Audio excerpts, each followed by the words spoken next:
দুপুরের আপডেটে চেষ্টা করছি এই মুহূর্তে কমলাপুরের সার্বিক চিত্র, পাশাপাশি কেমন যাত্রীর চাপ রয়েছে এবং কমলাপুর রেল স্টেশনের সকল খুঁটিনাটি যে বিষয়গুলো রয়েছে সকল কিছুই আপনাদের জানানোর চেষ্টা করব।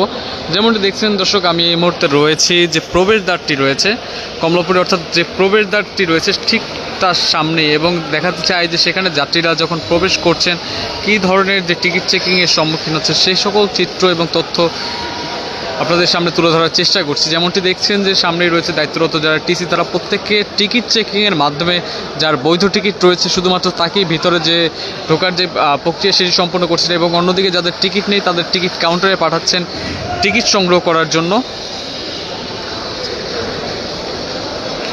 পাশাপাশি যদি দেখাই যে এই মুহূর্তে কমলাপুর রেল স্টেশনের যাত্রী চাপ বেশ স্বাভাবিক পর্যায়ে রয়েছে, উপচে পড়া ভিড় নেই, তবে যাত্রী শূন্যতা এই মুহূর্তে বিদ্যমান না।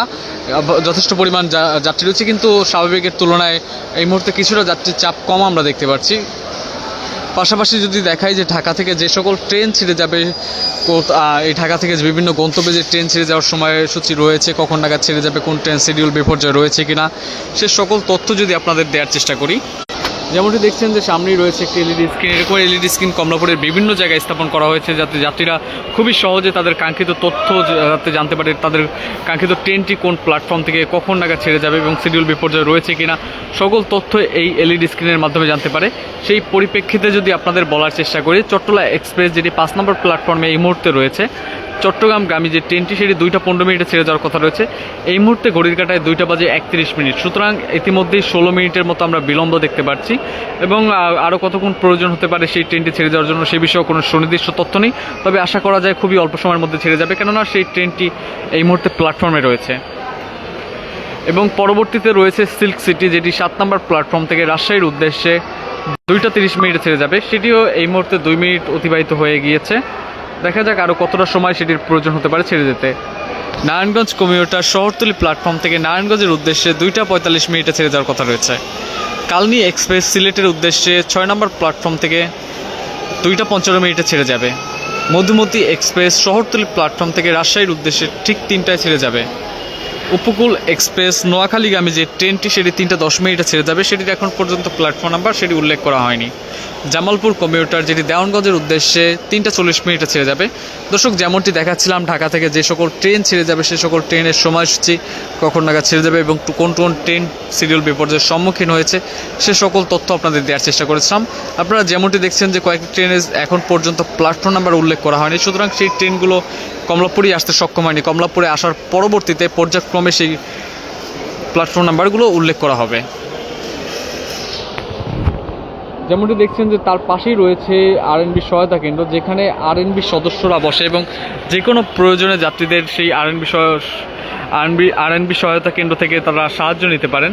এবং যদি একটু আপনাদের পাশেই দেখায় যে বাংলাদেশ রেলওয়ে তথ্য সেবা কেন্দ্র রয়েছে, যেখানে যাত্রীরা খুব সহজে এসে যে কোনো তথ্যের প্রয়োজনে, রেলভিত্তিক যে কোনো তথ্য তাদের প্রয়োজন হলে সেক্ষেত্রে তারা এখানে সরাসরি এসে জিজ্ঞাসাবাদের মাধ্যমে তারা জানতে পারেন। এবং যদি তার সাথেই দেখে বাংলাদেশ রেলওয়ে পুলিশ যে চৌকি সেটি রয়েছে, এখানে আইনানুগ যে বিষয়গুলো রয়েছে অর্থাৎ নিরাপত্তার বিষয়গুলো সেই সকল দেখভালগুলো এখান থেকে করা হচ্ছে। এবং তার সাথেই রয়েছে লস্ট অ্যান্ড ফাউন্ড সেন্টার, যেখানে অন্য কোনো যাত্রীর কোনো কিছু পেয়ে থাকলেও আপনারা জমা দিতে পারবেন। পাশাপাশি আপনার নিজের যদি কোনো কিছু হারানো যায় সেক্ষেত্রে সেটি খুঁজে পাওয়ার জন্য বা তথ্যের জন্য এখানে এসে তারা যে হালনাগাদ বা জানাতে পারেন যে তার কি হারানো গিয়েছে সেটি খুঁজে পাওয়ার চেষ্টা করা হয় এখান থেকে। দর্শক, এই ছিল এই কমলাপুর রেল স্টেশনের সার্বিক চিত্র। আপনাদের যদি একটু প্ল্যাটফর্মের চিত্র দেখানোর চেষ্টা করি,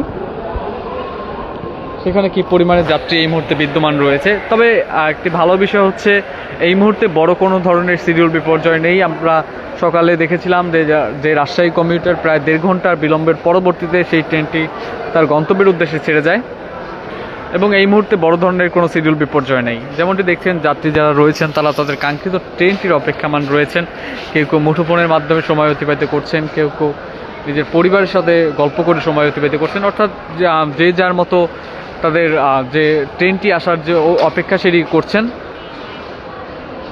এবং একটি বিষয় আপনাদের বলতে চাই যে পুরো কমলাপুর রেল স্টেশনের মধ্যে রেল স্টেশন বিশেষত এবং বেশ কয়েকটি রেল স্টেশন, বিশেষত আপনাদের যদি বলি যে ঢাকার কমলাপুর রেল স্টেশন পুরো স্টেশন জুড়ে বা পুরো প্ল্যাটফর্ম জুড়ে ফ্রি ইন্টারনেট সেবা সেটি এই মুহূর্তে বিদ্যমান রয়েছে।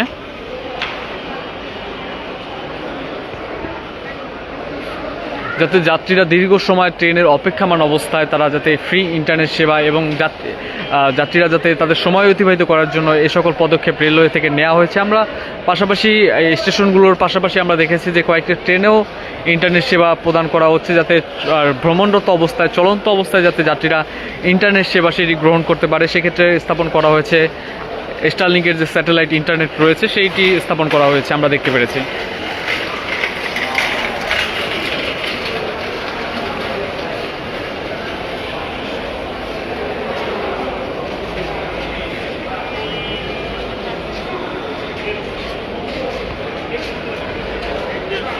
দর্শক, আপনাদের যেমনটি দেখাচ্ছিলাম ঢাকার এই কমলাপুর রেল স্টেশনের সার্বিক চিত্র দুপুরের আপডেটের মাধ্যমে আপনাদের জানানোর চেষ্টা করেছিলাম কখন নাগাদ কোন ট্রেন ছেড়ে যাবে, শিডিউল বিপর্যয় রয়েছে কিনা, এ সকল তথ্য এবং চিত্র, পাশাপাশি কেমন যাত্রী চাপ রয়েছে এই মুহূর্তে এই কমলাপুরে।